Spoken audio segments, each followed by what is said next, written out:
Okay, Erev Tov, everybody. With Shavuot right around the corner, um, it's hard to remember that we have a Parashat Shavua, but it is in fact the longest of the Parshiot Shavua, Parashat Nasso. Um, Not the hardest to learn because there's a lot of repetition, but it is the longest by sheer number of psukim. Um, uh, I don't know when we're going to get to do a proper intro to Rav Elchanan Samet because all of his essays are so very long that we don't have really ample time, and it's late at night. I'll just say that there is a nice essay by Rav Yaakov Beasley comparing Rabbi Chaim Angel and Rav Elchanan Samet. It's mostly focused on Rabbi Angel, but comparing Rabbi Chaim Angel and Rabbi Elchanan Samet. And there he talks about Rav Samet's overall style, kind of, which actually I feel we see a little less in the essay we're going to do tonight. Close readings of texts, breaking them into their constituent parts, really sort of focusing on kind of structural analysis. What are the sections? What's the content of each section? How do they relate to each other? Less sort of artistic and creative, not quite scientific, but more towards a sort of structural analysis, certainly with literary themes and keywords as part of his focus. In the how are these people connected to the Bayit, I did just discover that Rav Elchanan Samet's son is married to the sister of Rifki Lyman. Rifki and Yoni were one of the honorees at the shul dinner this year. So cool connection to the Bayit. And we're going to examine the Sota and I guess my overall comment about what it seems like Rav Elchanan Samet does here and doesn't do here is he raises a series of questions, challenges to the Sota and its structure, and answers them in essence by resorting to the sage's interpretation, but doesn't circle back to kind of ground the sage's interpretation in the text in a way that I feel like Rav Meidan would be more likely to do, attempt to find sort of the hooks that the sages were hooking themselves onto in the psukim. He really contrasts what he considers to be the plain sense reading of the text, which he finds problematic and challenging, with the reading once we add the kind of legal analysis of Chazal, which he finds much more palatable and compelling. But he doesn't circle back to sort of express to us then what do we do with the plain sense.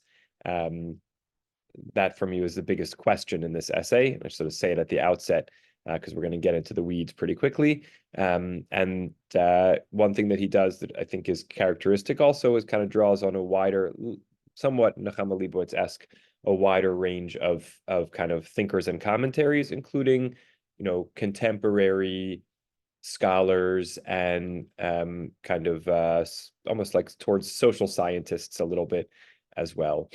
Okay, with that intro and knowing that I'm going to have a brief pause in 3 minutes, let's begin. Again, we're going to be wading through a lot here. I'm going to use the English in the interest of time, and we'll see how we do. Okay, unique examination with miraculous results. This is called the Sota. Opening up with a few psukim. By the way, the English here is slightly abridged from the Hebrew, which works to our favor. But the Hebrew has some wonderful footnotes and longer expansions that are worth reading on their own. So opening by quoting a couple of psukim from the end of the Sota, about a 15 pasuk story or description of a ritual and kind of a legal framework. And here he just excerpts the last couple psukim. The Kohen shall make her drink the water, and it shall be that if she became defiled and betrayed her husband, then the water that brings a curse shall enter her and become bitter, and her stomach will swell, and her thigh will fall away, and the woman shall become a curse among her people. And if the woman was not defiled and she is pure, then she shall be free, cleansed, maybe is another translation, and she shall conceive seed. The Ramban notes the uniqueness of the examination of the woman with water, a procedure unlike any other in the Torah. Quoting from Ramban here, and behold, nowhere in the laws of the Torah is there something that depends on a miracle, except for this matter, which is a fixed wonder and miracle that is performed for Israel. This law, says Rav Samet, is unique in several respects. Firstly, the miracles in the Torah are generally performed for a great and public need, to verify the authenticity of a prophet, to bring salvation or punishment to a group. We can think about all these instances in our minds, or to an individual of importance to a group, Nowhere in the Torah are miracles performed for individuals in a family situation, as in our Parashah.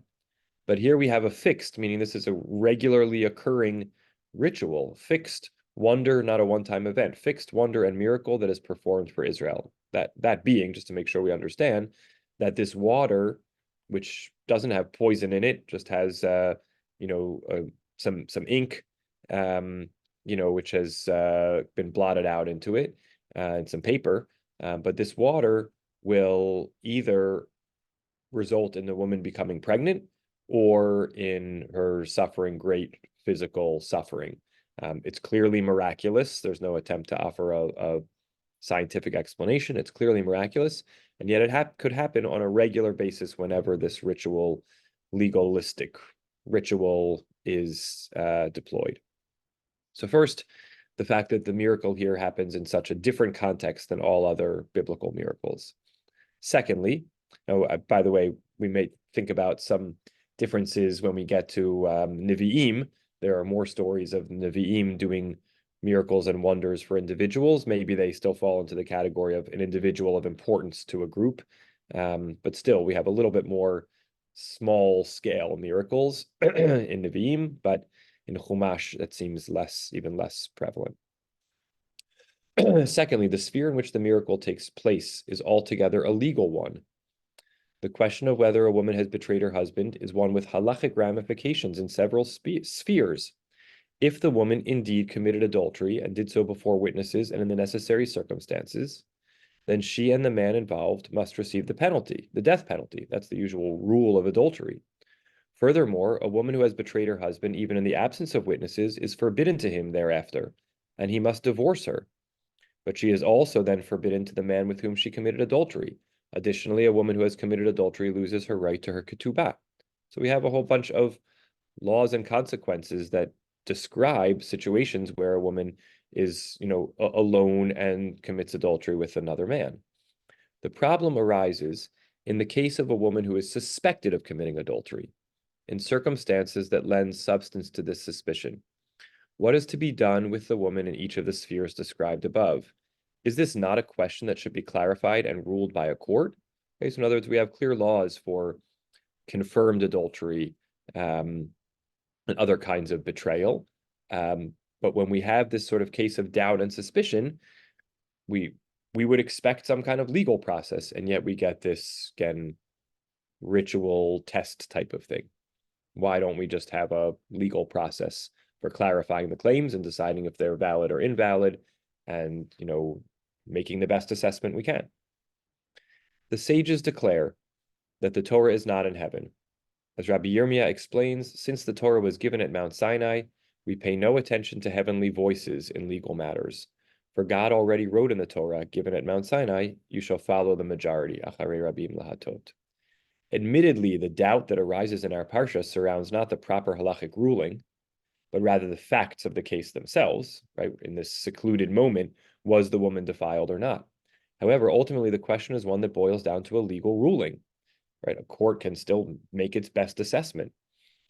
And here, instead of the court passing a ruling as it would in any other legal matter, the question is decided by means of a miracle with the involvement of a Kohen. Thirdly, in verse 23, the Kohen is commanded to, quote, write these curses in a book and shall erase them with the bitter water. And the Mishnah determines that the words to be erased include God's name. Yet in Devarim, as interpreted by the Sifri, we learn that there is a prohibition against erasing God's name. Again, Rav Samet in his Hebrew version goes into these at greater length. Thus, the command to the Kohen to erase the curses that he has written, including God's name, contradicts a prohibition in the Torah. You're not allowed to erase God's name, and yet here the Kohen is being instructed to write these curses that have God's name and put them into the water where they're going to be erased. We may therefore summarize the problems that arise from this law of examining the sota with water as follows. There are three of them. One, the very need for a fixed miracle in a private family matter. That's unusual. Two, the sphere in which the miracle takes place, which is legalistic, the clarification of a halachic matter. And three, the way in which the miracle is performed through an act that is prohibited. Each of these elements defines the uniqueness of the law. Okay, apologies, I'll pause here for a moment and be right back.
All right, jumping back in.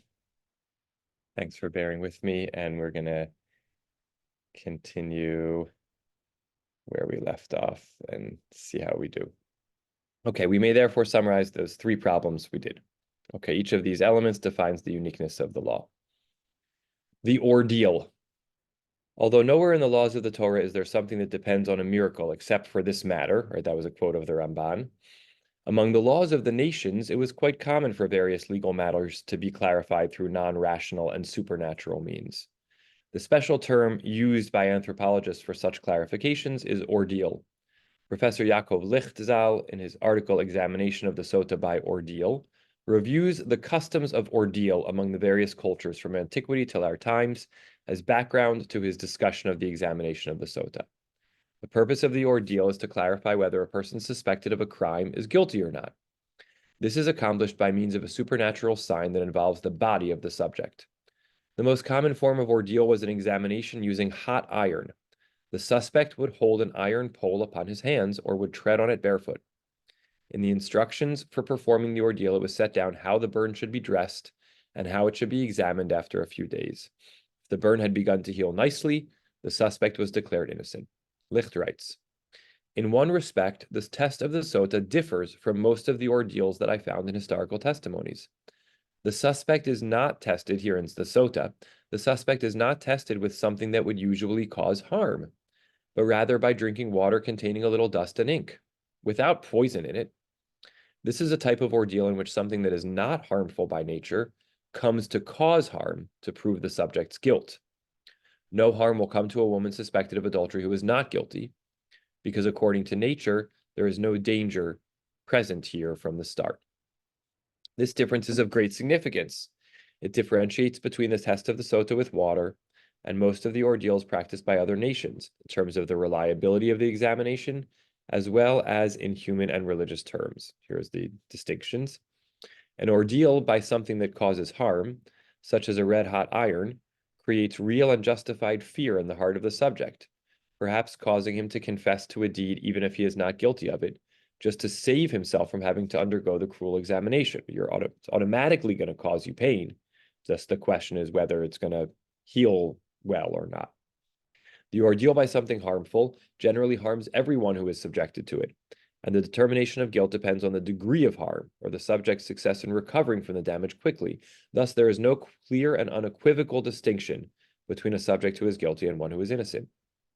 C, the ordeal physically harms even a suspect who is innocent, even if the examiner declares the subject's innocence. And D, the miraculous element of the ordeal has a partially rational explanation. In contrast to the above, the test of the Sota by water is not located in the blurred midway between miracle and nature. The water by means of which the woman is tested, containing a tiny amount of dust and some blotted ink, does not by nature have the power to determine her guilt. When this test reveals the guilt of the woman, there is a dramatic and clearly miraculous demonstration of divine involvement that has no rational explanation, and it is completely independent of any interpretation by the Kohen. Okay, so this is a really different kind of ordeal than the genre that we see in other cultures, in the sense that it's presented as truly miraculous without any attempt to explain it or frame it in any other way, as well as the fact that it is part of the miracle is that it is in the, scientifically otherwise innocuous and not harmful, and it only causes harm in the case of guilt. Despite these fundamental differences, Licht rightly asserts that the test of the sota is the only explicit ordeal in the Torah, and he lists the characteristics of the test that indicate its definition as an ordeal. Firstly, we have here the main marker of an ordeal, the request for an impressive sign from God. Secondly, there are several characteristic signs. The absence of witnesses and proof is emphasized in the text. The test determines only the question of fact. The test is complex, requiring symbols that are part of the temple service, actions that are calculated to influence the emotions of the subject, and impressive statements by the Kohen. All of these are common among the regular ordeals of various cultures. Even the oath that the woman must take falls into this category, for the ordeal is fundamentally connected to the oath, and an oath is always present in an ordeal. Okay, so there's a lot of similarities, and despite the fundamental difference between this and other ordeals. Licht's work allows us to reformulate the question posed in the previous section. It's possible that the sage's opposition to halachic rulings being based upon heavenly signs, right, that overall comment that we saw above, it's not in heaven, that, we don't turn to God or signs to resolve legal matters, the sage's opposition to halachic rulings being based upon heavenly signs was their reaction to the custom of ordeals that was prevalent in the legal systems of many other nations. In other words, fundamentally, the Torah is anti-ordeal. It refers to legal processes wherever possible. In other words, a miracle does not constitute proof in a legal debate. The law of testing the sota is unique in its very similarity to the ordeal practiced by other nations, despite all the fundamental differences. And this is an additional wonder on top of all the others mentioned previously. Okay, Ramban's explanation for the uniqueness of this law. A mitzvah so exceptional and surprising requires some explanation. The Ramban addresses principally the first question presented in section A above, concerning the very need for a miracle to decide a private family question, right? That normally miracles were for national things, for salvation or deliverance, rarely if we're about an individual, unless they were an extremely important individual to the group. And yet here, this is happening only for, this is happening regularly and for commonplace individuals who are in this situation. According to this explanation, the point of the miracle is not to put at rest the mind of the husband who suspects his wife, nor any other limited family purpose, his explanation being the Ramban's explanation, but rather a broad national one, to cleanse Israel from the suspicion of mamzerut, the status of children born of prohibited unions, in order that they be worthy of the Shekhinah dwelling among them. He brings proof of a hint at the broader national context of this miracle from the Mishnah. The Mishnah says, towards the end of Sota, when the number of those who engaged in adultery increased, the practice involving the bitter waters ceased, meaning when there were a lot of adulterers amongst the Jewish people, they no longer conducted the Sota test. When adultery became widespread, the merit of the nation of Israel was diminished, and they were no longer worthy of having such a great miracle performed for them. That's how Rav Samet explains the Ramban's introduction of that point. So if our question was, why do we have a miracle which is on such a prosaic individual level, the Ramban's answer is, actually, it is serving some national purpose. It's in order to, make sure that we address questionable lineages so that the Jewish people are in a kind of pristine, sacred status that enables God's presence to dwell amongst them. So it is of national import in that sense. The Ramban's explanation, however, fails to solve the other difficulties concerning the uniqueness of this test: the need for a miracle in deciding a matter of Torah law, and the procedure involving the erasing of God's name. These two elements create the impression that making the sota drink the water is something that the Kohen is forced to do for lack of alternative. Indeed, in the Mishnah and the Talmud, there's a noticeable trend towards avoiding this test wherever possible, either by means of having the woman confessing to her sin, or by her refusal to be tested even without confessing. Those are ways to avoid the ritual. This trend is incompatible with the explanation of the Ramban that this miracle was performed for Israel's glory to make them a holy nation. To his view, it would seem that the more suspect women were tested, the greater the miracle and the greater the glory to the nation. So Rav Samet doesn't like Ramban's explanation. It only addresses one of the three things, and it doesn't address it well. The uniqueness of the test of Sota can be explained in a positive way, as a great and unique merit attached to the nation of Israel as the Ramban understood it. It can also be understood in a negative way, as a concession by the Torah for unusual actions and procedures to be undertaken because of various special circumstances. The questions presented above would seem to point in the latter direction. Okay, so now we're going to try to delve into really what's going on and why. Helplessness of human law in dealing with adultery. The need to decide by means of a miracle the question of whether a woman suspected of adultery was actually defiled or not has a simple explanation. The sin of adultery by nature is not usually able to be proven by witnesses. It is committed in secret, and therefore it is extremely rare that such a case would come before a court. As a result, the sphere of adultery is almost completely removed from legal debate. This has the effect of poisoning the relations of a couple where the husband suspects his wife and has some basis for this suspicion, but he is unable and will remain unable to clarify this matter in the regular legal manner. The test initiated by the husband is meant to take the place of this legal discussion, which is almost always non-applicable. In this area where human law is helpless and a dangerous rift may be caused in family relations, divine law steps in as a replacement, thus healing the rift. Okay, so the first explanation for sort of, it kind of combines questions 1 and 2. Why is a miracle happening in a prosaic individual family level? And why is it intervening in a legal framework? And the answer is this is a unique area of law where it's extremely hard to have any legal proceedings because there's no capability of evidence, and therefore a miracle is required, and that sort of addresses the first two questions. Okay, laws of the Sota according to the Chazal. Now we come to the heart of the matter. The Parsha of the Sota is one of the Parshiot of the Torah where a noticeable discrepancy exists between the impression created by a simple reading and the perception of Chazal, the halachic perception, as molded in the Mishnah, the Talmud, and ultimately the final and binding halachic ruling. The final and binding halachic ruling, by the way, is mostly going to be quoted from the Rambam here. The simple reading would suggest, and we didn't read through the psukim, so we're going to sort of take Rav Samet at his summary, but it's worth it's worth on Shabbat, a long way from now, kind of listening through to the story at face value and trying to see if it matches what he's describing here. The simple reading would suggest that the Parsha presents a woman who has met privately with a man, and her husband suspects that she was defiled through that encounter, but he has no proof, nor are there witnesses who can testify. The husband is seized by a spirit of jealousy, and in order to clarify his suspicion and to ease his jealousy, he brings his wife to the Kohen in the Mishkan. His suspicion is tested there in a ceremony that causes the woman great humiliation and unpleasantness, even if she is innocent. This, by the way, kind of relates back to the ordeal point where, even though the initial framing of the ordeal is, it doesn't cause any harm unless guilty, here Rav Samet is pointing out actually a lot of unpleasantness is suffered even when innocent. According to a literal reading, it appears that this ceremony is forced upon the woman, and no one asks her opinion. It seems that from the outset she maintains that she bears no guilt, and she obviously has no wish to undergo such an unpleasant procedure simply because of the jealous spirit that has seized her husband. The impression created by this reading is of a clearly one-sided position adopted by the Torah in favor of the husband at the expense of the wife. The jealous spirit that overcomes the husband is the driving force behind the process described in the Parsha, while the factual basis for his suspicion is quite flimsy. It is the husband himself who claims that his wife met privately with a man, and even if this is true, this does not mean that she was defiled.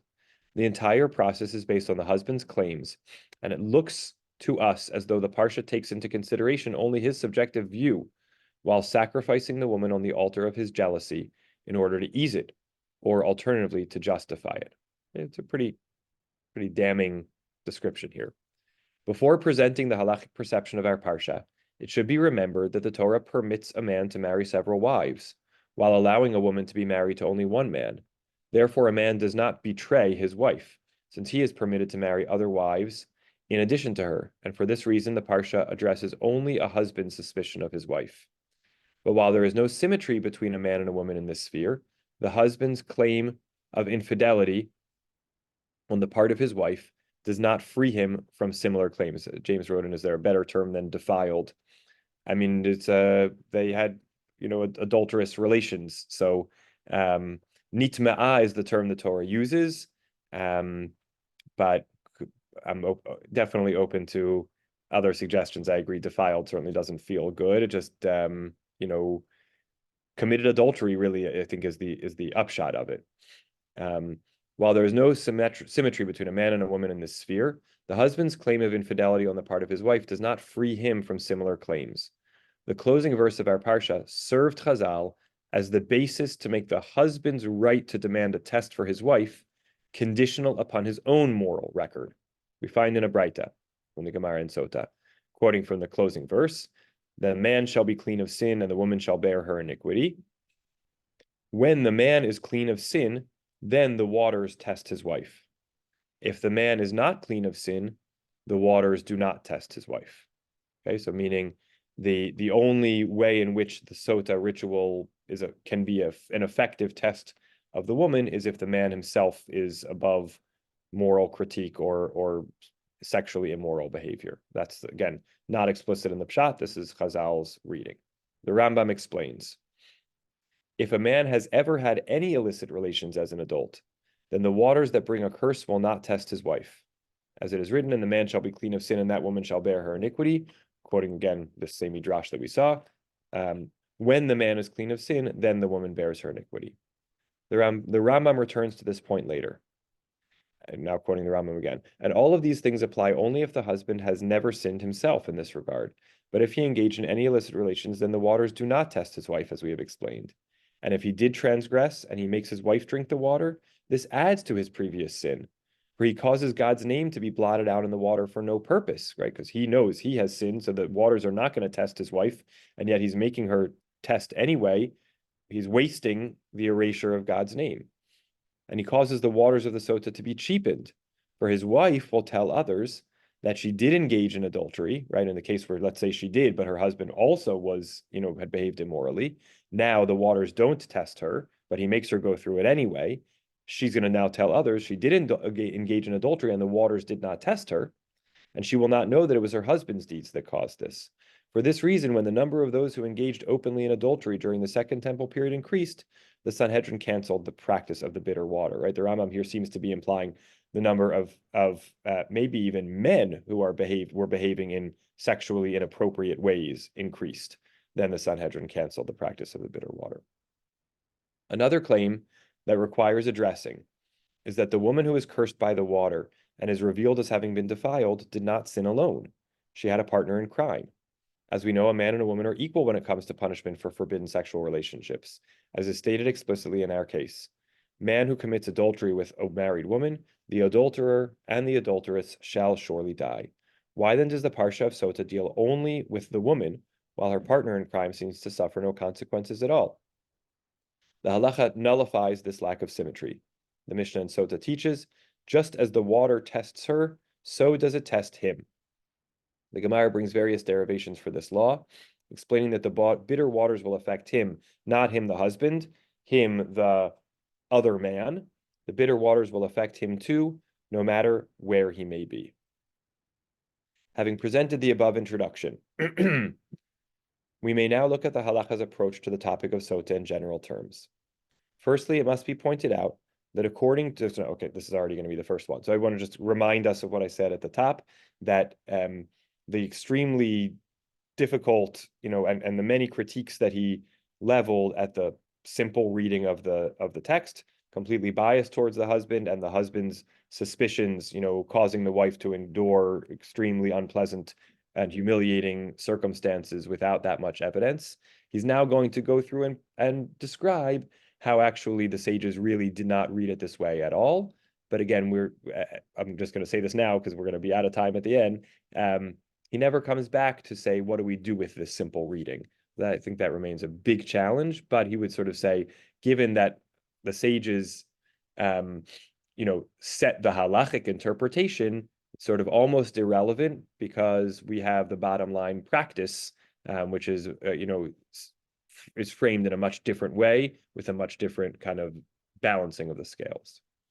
Firstly, it must be pointed out, and by the way, just in terms of Rav Samit, he taught in Birkat Moshe, the yeshiva in Ma'ale Adumim, for many years, and taught in high schools as well. And he was a teacher not just of Tanakh but of Gemara. And so this is an example, I think, of one of his essays, which relies heavily on rabbinic literature. Just even contrast to last week, which was much more medieval and modern commentaries. Firstly, it must be pointed out that according to Halacha, the man's demand that his wife be tested is approved only against a clearly defined legal background. Under no circumstances is such a claim addressed when his jealousy has no evidentiary support. How do we see this? The main exegetical innovation of the Halacha in our Parashah concerns verse 14. And he is overcome with a spirit of jealousy, and he is jealous for his wife. Let's just remind ourselves, what's happening here. Go back a couple psukim. God says to Moshe, speak to Bnei Israel and say to them, any party whose wife has gone astray and broken faith with them, and that another man slept with her unbeknownst to her husband, and she kept it secret, and there's no witness against her, and a fit of jealousy comes over him, and he is wrought up about the wife who has nitma'ah, or a fit of jealousy comes over him, and he is wrought about his wife, even though lo nitma'ah, he brings her to the priest, and the whole ritual ensues. Okay, so he's overcome with a spirit of jealousy. That spirit of jealousy is not a description of a feeling that suddenly attacks the husband after his wife has secluded herself with another man, which is what the plain sense of the story seems to indicate, but rather a description of an act with legal significance, which is performed prior to her secluding herself with him.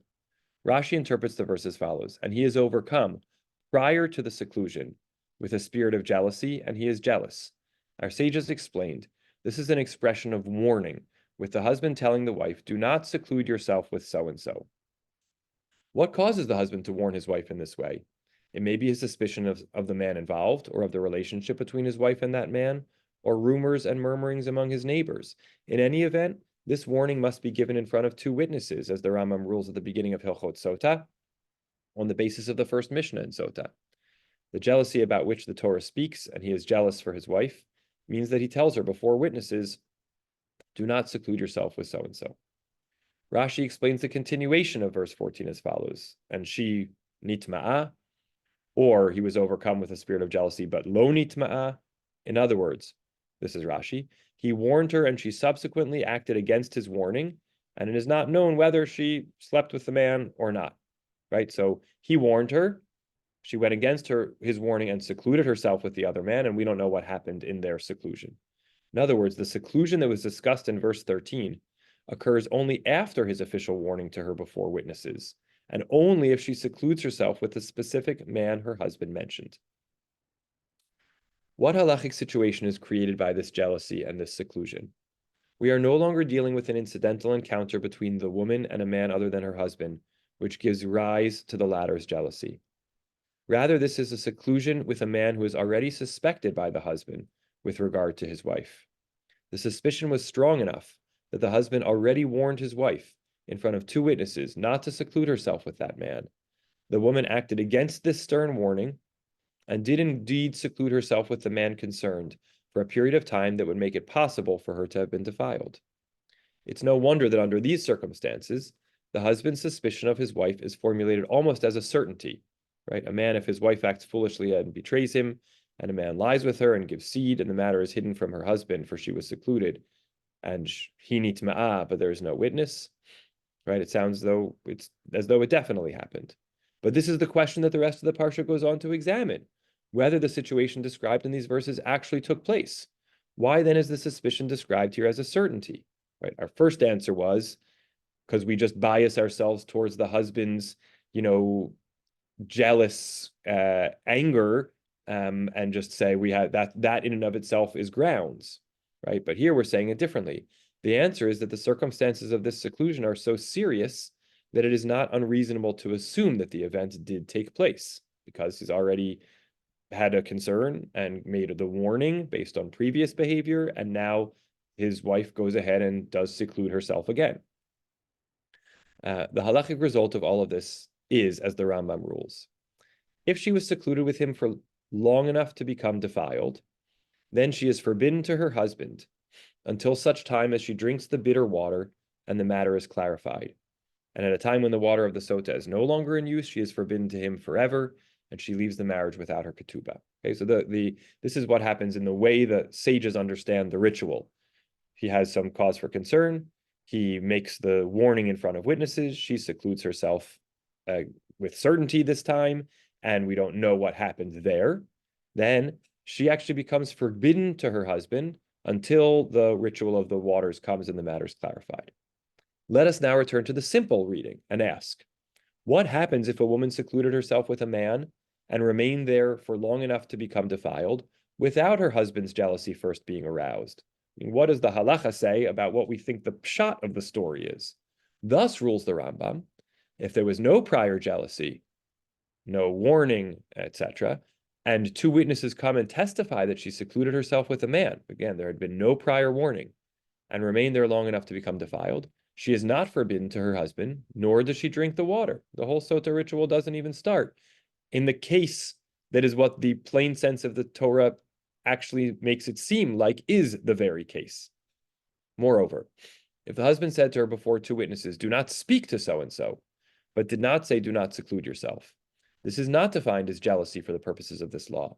And then even if she secludes herself with that man, and there were witnesses, and she remained long enough to sleep together, she is not forbidden to her husband, and she does not drink for this type of jealousy.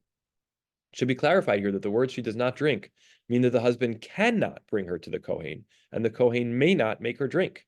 This instance is not what the Parsha of Sota is discussing.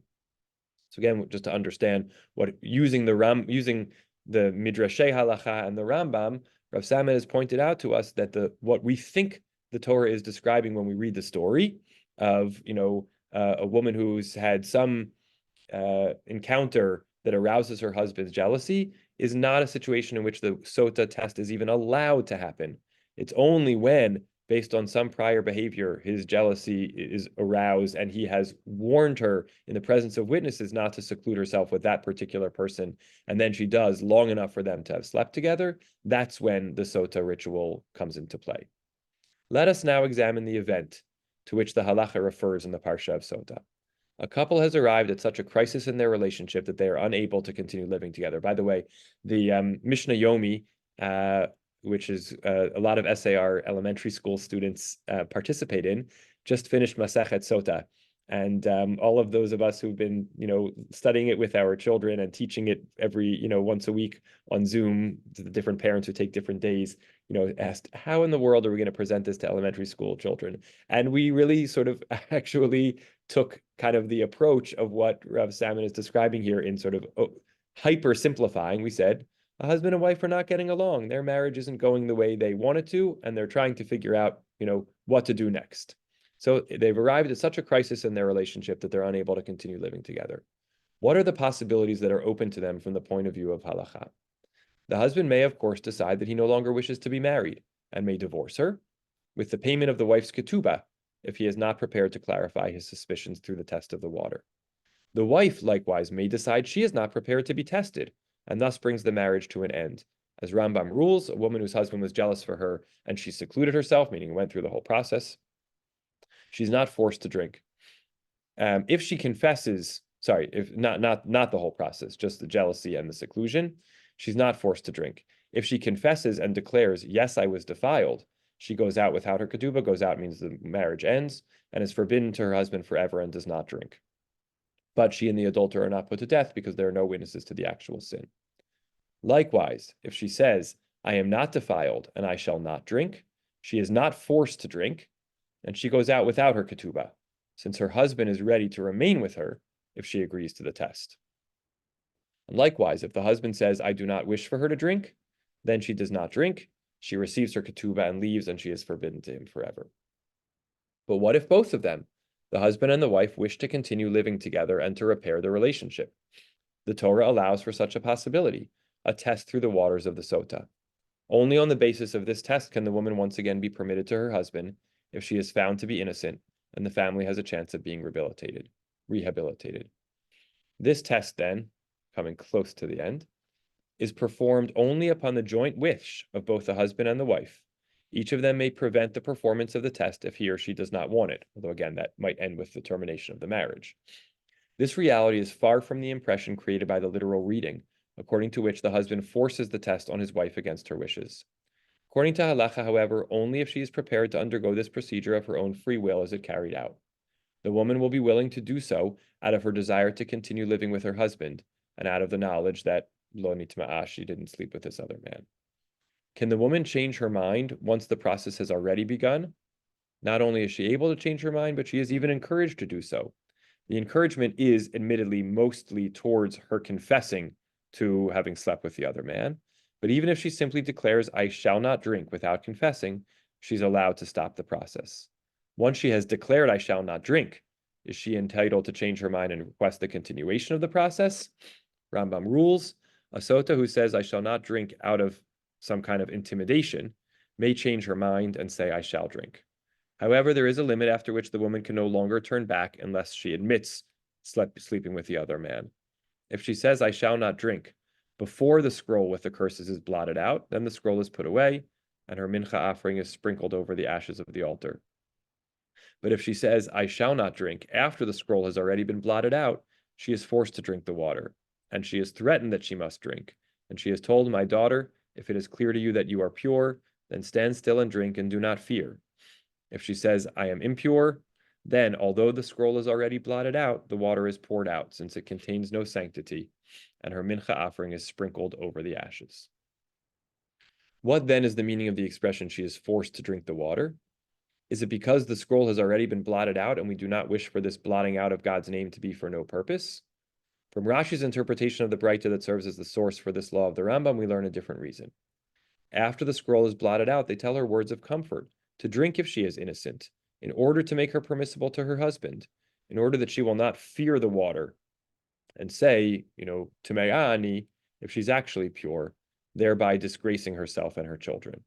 In other words, we assume that the woman has changed her mind at this stage of fear, out of fear of the water in which the words of the curses have been blotted out, and not because she truly sinned.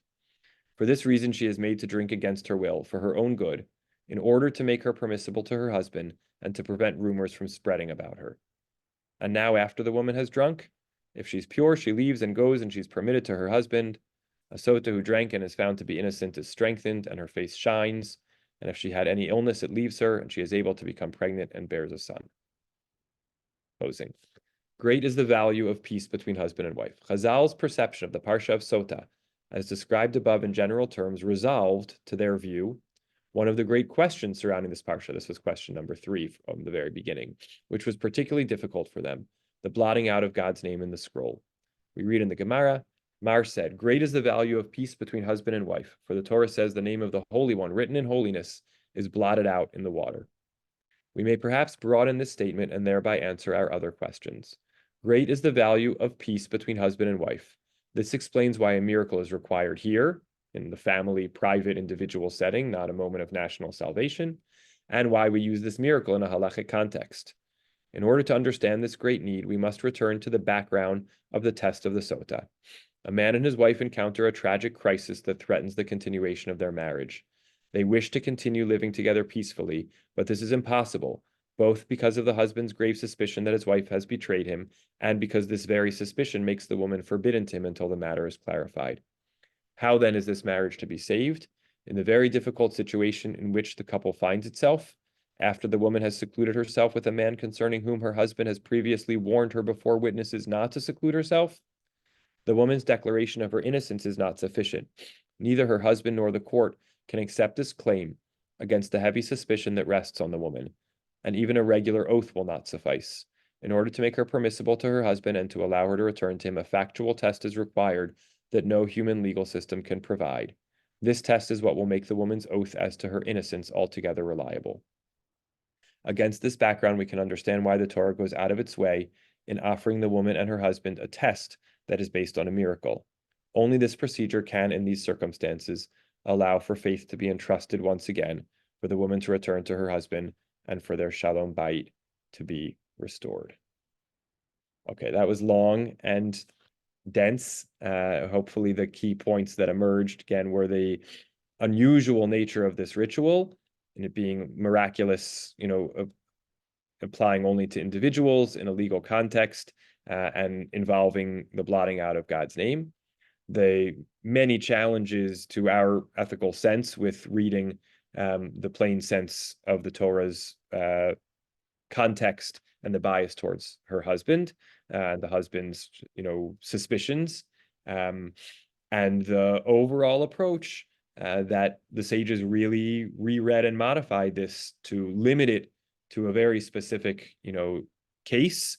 That in all other cases there were, a range of outs that balanced the responsibility and the consequences between husband and wife and the other third party man, and really limited it to a situation of need in order to restore a broken relationship. Again, I'm still studying for the fourth time, left with the question, how do we understand it in its plainest sense? Not seeing the hooks that motivated the sages to interpret the way they did, but also impressed with the work of Chazal to kind of reconstitute this in a I don't know if it's a more palatable light. Questions or comments?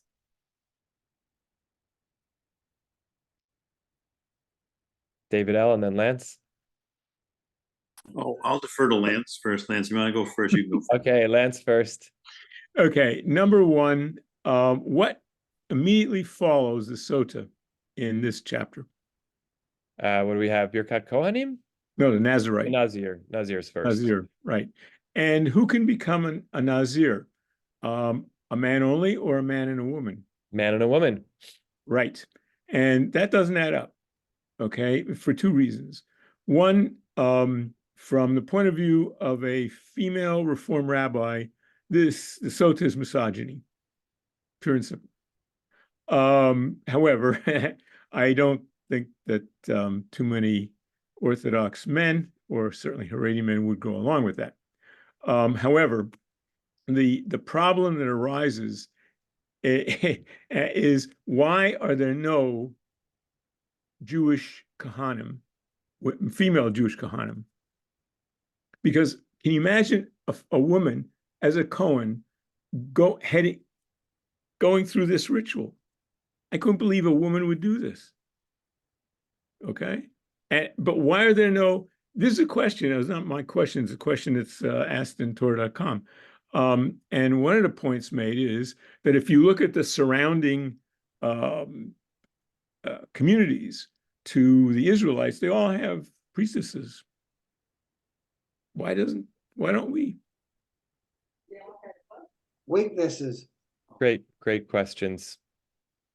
Great questions. I'll let them sit for tonight.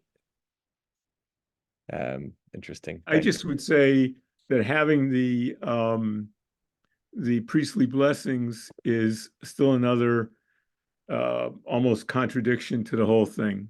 It just makes absolutely no sense to me. None of this makes sense to me. You've got sota, Nazirite, and priestly blessing, and it makes no sense whatsoever to me. Well, the question should be asked: why are they in just juxtaposition? Yes. Yes, a great question. The rabbis have some thoughts about it. It remains a really interesting question, the juxtaposition of these three sections. Absolutely. David L., coming to you. So, to me, this evokes the story of, or the halacha of the Ben Soyer Moreh, the rebellious son or the rebellious child. And it's clear that what Chazal are doing in that case is that they're trying to limit the pshat. They're really trying to reduce the number of cases where this can be put into effect. Yes. And is that what's going on here also? I mean, is that really what the purpose is? That seems to me like that's what he's saying. I certainly thought about that, that case also.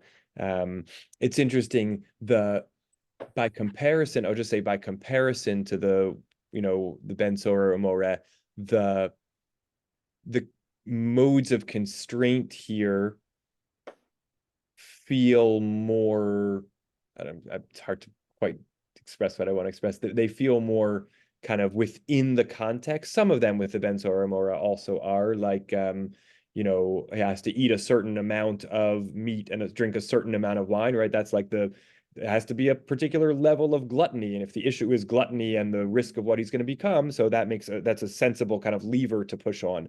But, you know, when they get to the one of the parents have to be the same height and all, you know, those sorts of things feel like, how do we minimize this in any way possible, that are a little bit more beyond the, you know, what the theme or idea of the thing itself feel like they're about.